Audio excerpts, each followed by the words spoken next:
যে আল্লাহরে বলি নাই, আল্লাহ কি আমাকে ভুলে যাবেন নাকি? আমি বললাম আল্লাহ ওয়াদাবদ্ধ,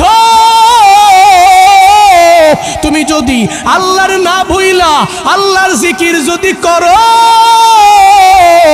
আল্লাহ পাক বলেন ফাযকুরুনি আযকুরুকুম, তুই যদি আমার জিকির করো আমি আল্লাহ তোর জিকির করব।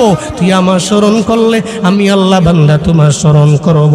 তুই যদি আমার জিকির করে নাও আমি আল্লাহ তোমার জিকির করব। এই বাবারা, আল্লাহকে যেই বান্দা ডাকে আল্লাহ বান্দারে ডাকে।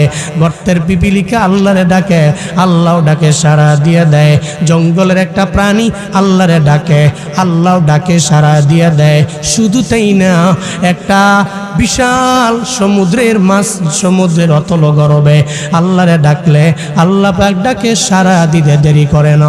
তবে আপনার শর্ত হইল আপনি মাল পাইয়া আল্লাহরে বলবেন না, আপনি সন্তান পাইয়া আল্লাহরে বলবেন না।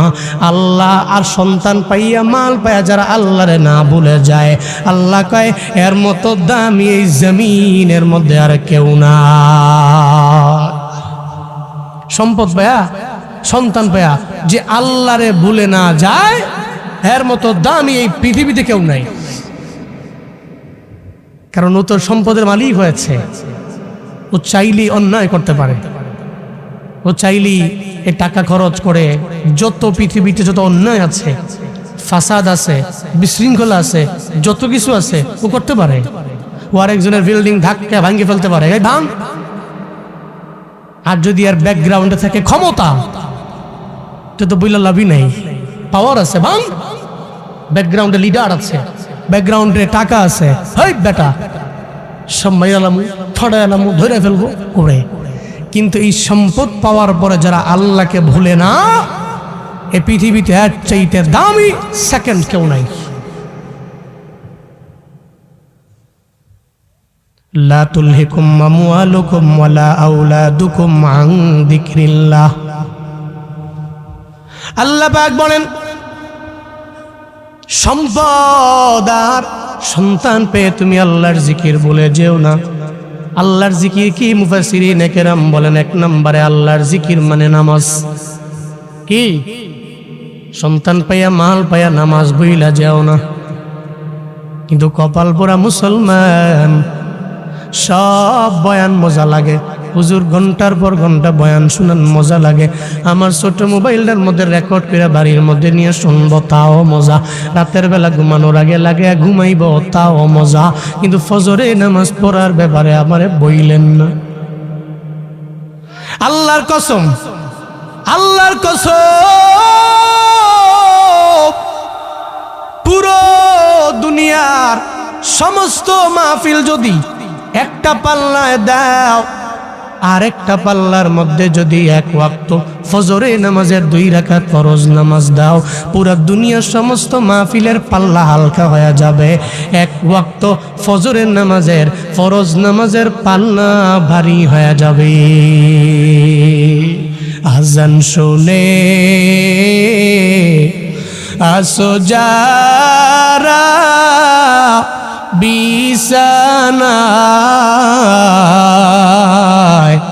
তাদের জন্যে কান্দেন নবী মদিনায়, তাদের জন্যে কান্দেন নবী মদিনায়।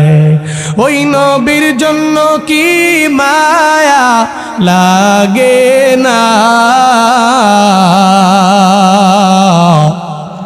ওই নবীর জন্য কি মায়া লাগে না। হায়রে উম্মত মসজিদে কেন হাসনা, হায়রে উম্মত নামাজ কেনে পড়ো না। নামাজ না পড়লে মদিনাওয়ালা নবী আমার আপনার জন্য কান্না করে। রওজার মধ্যে আমার নবী শায়িত, হায়াতুন নবী আমার কবরের মধ্যে শুয়ে শুয়ে আপনারা আমার জন্য কান্না করে। উম্মত যখন নামাজে যায় না, আমার নবী আফসোস করে, এই উম্মতের জন্য আমি এত পরিমাণে কান্না করলাম, আমার উম্মতের জন্য এমন কি নাই যে উম্মতের জন্য আমি করলাম না। জামালপুরের মুসলমান, আমার মায়ার নবী আপনার আমার জন্য কি পরিমাণে পাগল বাড়া জানেননি? আল্লাহ কয় নবী উম্মতের জন্য কত পাগল। লাকাদ জাআকুম রাসূলুম মিন আনফুসিকুম আজিজুন আলাইহি মা আনিতুম হারিসুন আলাইকুম বিল মুমিনিনা রাউফুর রহিম। আল্লাহ পাক বলেন সূরাত আত-তাওবার 128 নম্বর আয়াত, আল্লাহ কয় ও দুনিয়ার মানুষ, তোমাদের মধ্য থেকে এমন এক পয়গম্বর আমি আল্লাহ পাঠাইলাম, তোমাদের দরবারে আসলো। লাকাদ জাআকুম রাসূলুম মিন আনফুসিকুম, তোমাদের মধ্যকার একজন নবী আমি আল্লাহ পাঠাইলাম, রাসূল বানাইয়া ওনারে নবী বানাইয়া পাঠাইলাম। আজিজুন আলাইহি মা আনিতুম, এক নম্বরে উম্মতের ব্যথায় উনি নিজেও ব্যথিত হয়ে যায়।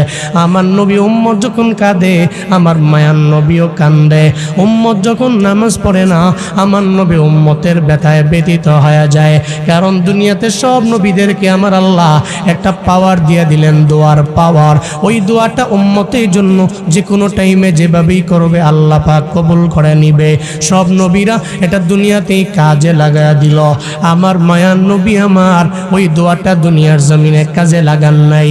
আল্লাহ পাক বলে পয়গম্বর আমি আল্লাহ আপনার দোয়ার পাওয়ার দিলাম, এই দোয়ার পাওয়ার কেন কাজে লাগান না?